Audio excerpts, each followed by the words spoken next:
Todos nós certamente já tivemos uma experiência com Deus onde pudemos ver que Ele cuidou de nós. Será que conseguimos compreender que o que pensamos ser uma demora na resposta pode ser na realidade Deus refinando a nossa fé? O que podemos mudar em nossa atitude enquanto aguardamos na sala de espera de Deus? Podemos ler no Salmo 103, versículo 2, que o salmista diz da seguinte forma: Bendize, ó minha alma, ao Senhor, e não te esqueças de nenhum de seus benefícios. Aqui, vemos que ele diz que sempre ele deveria falar coisas boas sobre o Senhor, coisas que fossem do fundo do seu coração, e que ele jamais se esqueceria das coisas maravilhosas que Deus já tinha feito em seu favor. Quando parece que o cumprimento de nosso objetivo foi adiado, acabamos por esquecer muitas coisas. Nós tendemos a esquecer o propósito que o Senhor tem para as nossas vidas. Esquecemos o que Ele já fez e como já demonstrou a sua bondade conosco no passado. Esquecemos que Ele está sempre conosco. Esquecemos totalmente o poder que Deus tem.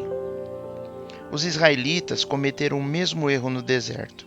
A Bíblia diz no livro de Salmos, capítulo 106, versículos 7, 8 e 13, da seguinte forma: Nossos pais não entenderam as tuas maravilhas no Egito, não se lembraram da multidão das tuas misericórdias. Antes o provocaram no mar, sim, no Mar Vermelho.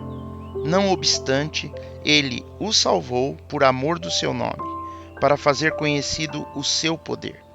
Porém, cedo se esqueceram das suas obras, não esperaram o seu conselho. Os israelitas se esqueceram das muitas vezes em que o Senhor lhes mostrou seu amor, e por pior que possa parecer, eles se rebelaram contra o Todo-Poderoso no Mar Vermelho. Mas mesmo assim, ele os salvou, como havia prometido, para mostrar seu grande poder. Mas eles rapidamente se esqueceram do que Deus havia feito e agiram sem esperar pelo seu conselho. É inacreditável como a memória deles era curta. No Egito, Deus enviou 10 pragas sobre os egípcios apenas para resgatar seu povo, e os filhos de Israel esqueceram disso poucos dias depois, quando estavam no Mar Vermelho dizendo: Todos nós vamos morrer. Eles esqueceram o que Deus tinha feito contra o faraó. Então Deus fez um milagre e abriu o Mar Vermelho. Eles caminharam para o outro lado e imediatamente esqueceram aquele milagre e gritaram: Vamos morrer de sede. Aí o Senhor proveu água milagrosamente. Então, mais uma vez, os israelitas se esqueceram disso e reclamaram: Vamos morrer porque não temos comida. É impressionante. Eles estavam sempre esquecendo, vez após outra. Mas não devemos ser muito rápidos em julgá-los, porque nós muitas vezes fazemos exatamente a mesma coisa. Quando se levanta um percalço em nossas vidas, começamos a agir como se Deus nunca tivesse feito nada por nós.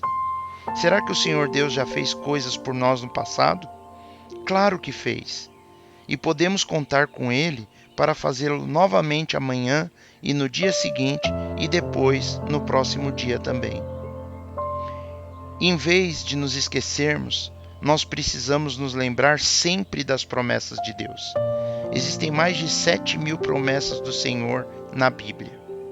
Sempre que nós enfrentarmos um problema, podemos encontrar uma promessa semelhante ao que está em 2 Timóteo, capítulo 2, versículo 13, que diz assim: Se formos infiéis, ele permanece fiel. Não pode negar-se a si mesmo.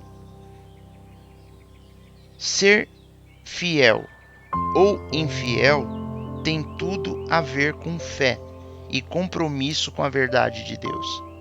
Então podemos compreender esse versículo de uma forma mais profunda, onde Paulo está dizendo a Timóteo e a toda a igreja que mesmo quando estivermos fracos demais e não nos reste nenhuma fé, ele continuará fiel para conosco e nos ajudará, pois não pode repudiar-nos, porque o seu caráter é o de nos ajudar.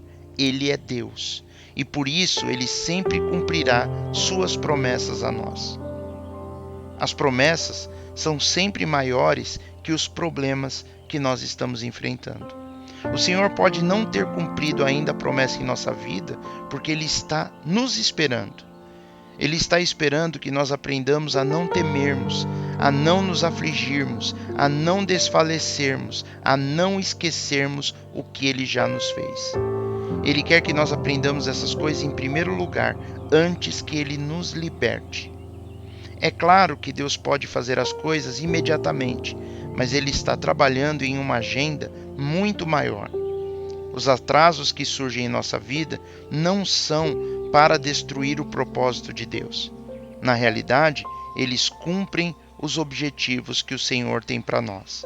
E mais uma vez, como vimos no versículo, o primeiro que falamos hoje, Salmo 103, versículo 2, diz assim: Bendize, ó minha alma, ao Senhor, e não te esqueças de nenhum de seus benefícios.